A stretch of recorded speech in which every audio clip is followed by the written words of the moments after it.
Даалт ухамсар бүхнийг чадна номын хэсгээс. Ухамсар. Бид нэгэн зэрэг хоёр ертөнцид хоёр бодит байдалд амьдарч байгаа юм а.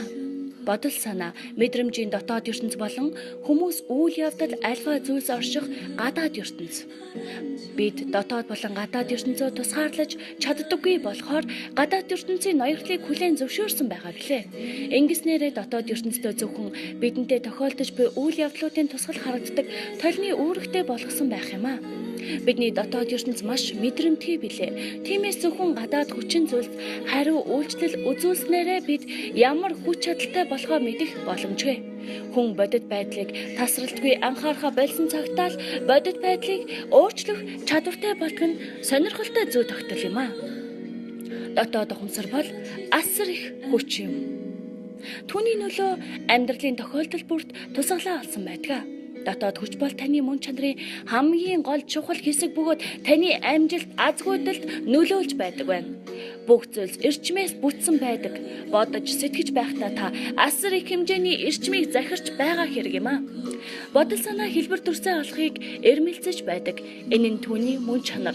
Хүний энгийн санаанууд галын цогтой адил хурдан алга болдог билээ. Хитгэн хором амьдраа дээш цойлон гарч тэндээ дүрсхийн алга болдог юм. Ганц санаа их хүчийг агуулдаггүй. Харин олон дахин давтаж түүний хүчийг нэмэгдүүлэн төвлөрүүлж чиглүүлж болдог юм а. Хэдий чинээ олон давтагдана тэр хэмжээгээрээ их хүчтэй болж удаг агуулгатай болдог. Салангад дорой бодол, салангад дорой хүч, төвлөрсөн их бодол, төвлөрсөн их хүч. Үүнийг ойлгохын тулд нарны гэрэл барьсан томруулдаг шилийг төсөөлөд үзье.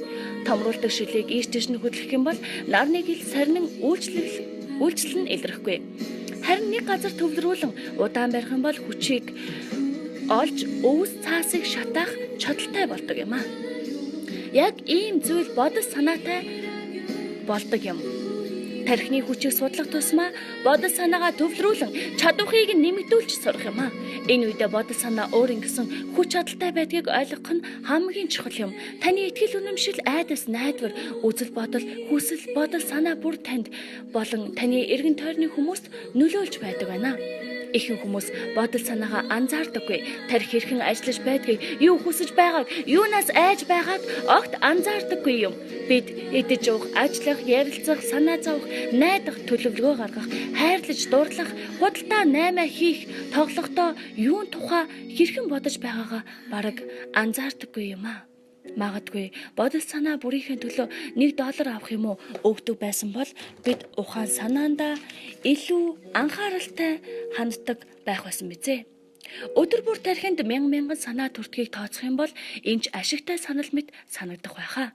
Таны тархинд нэгтлэн бодогд суучгаад аль санаа ашиг авчирч, аль нь алдагдал авчирч байна гэж тооцоолж байна гэд төсөөлдөө. Тэгвэл та бодол санаандаа маш хянамга ханддаг болох байхаа.